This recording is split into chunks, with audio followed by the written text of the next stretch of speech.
Welcome to our channel. In this video, we'll explain why your Amazon gift card might not be activating and how to fix it step by step.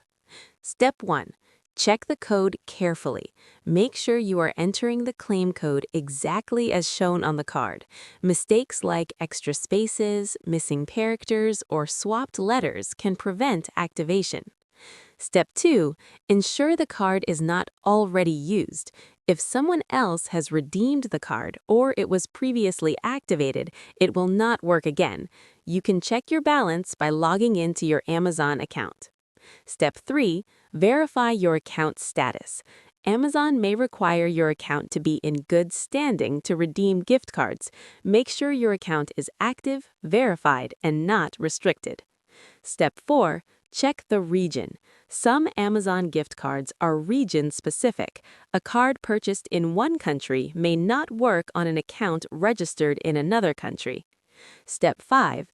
Confirm the card type. Only Amazon gift cards can be redeemed on Amazon.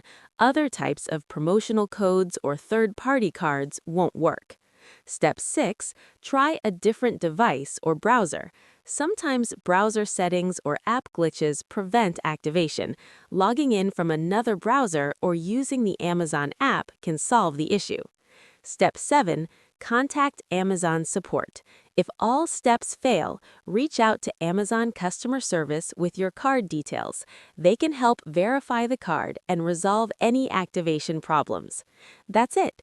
Following these steps should help you activate your Amazon gift card successfully. Don't forget to like this video and subscribe to our channel for more helpful step-by-step guides.